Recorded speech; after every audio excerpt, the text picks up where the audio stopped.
السلام علیکم اسٹوڈنٹس، امید کرتی ہوں آپ سب خیریت سے ہوں گے اور اللہ تعالیٰ آپ سب کو اپنے حفظ و امان میں رکھے۔ آج ہم اسلامیات کی کتاب کا صفحہ نمبر 14 پڑھیں گے، 14۔ تمام بچے صفحہ نمبر 14 نکالیں۔ آج کا جو ہمارا عنوان ہے وہ ہے مسنون دعائیں۔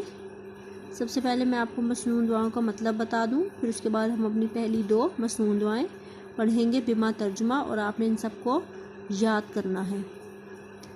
ہمارے پیارے نبی کریم صلی اللہ علیہ وسلم نے مختلف مواقع پر مختلف دعائیں مانگی، ان دعاؤں کو مسنون دعائیں کہتے ہیں۔ چند مسنون دعائیں مندرجہ ذیل ہیں، جیسے کہ حضور صلی اللہ علیہ وسلم ڈفرینٹ جگہ پہ جاتے تھے، مختلف جگہ پہ جاتے تھے تو وہ وہاں پہ دعا مانگ لیتے تھے۔ ان تمام دعاؤں کو ہم کیا کہتے ہیں؟ مسنون دعائیں۔ ہمیں چاہیے بچوں کہ ہم ان دعاؤں کو اپنی زندگی میں شامل کر لیں۔ سب سے پہلے ہے سونے سے پہلے کی دعا۔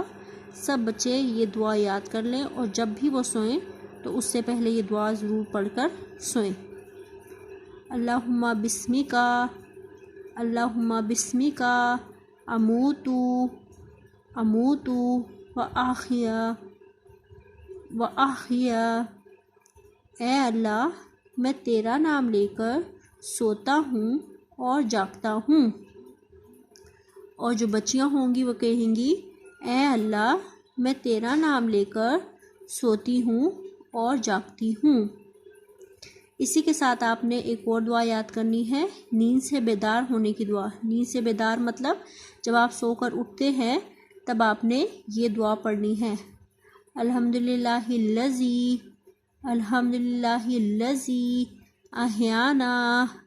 احیانا بعد ما اماتنا وإلیہ النشور۔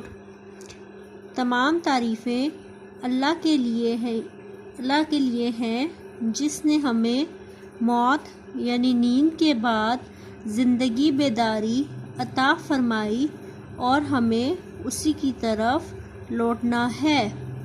تمام تعریفیں اللہ ہی کے لیے ہیں جس نے ہمیں موت یعنی نیند کے بعد زندگی بیداری عطا فرمائی اور ہمیں اسی کی طرف لوٹنا ہے۔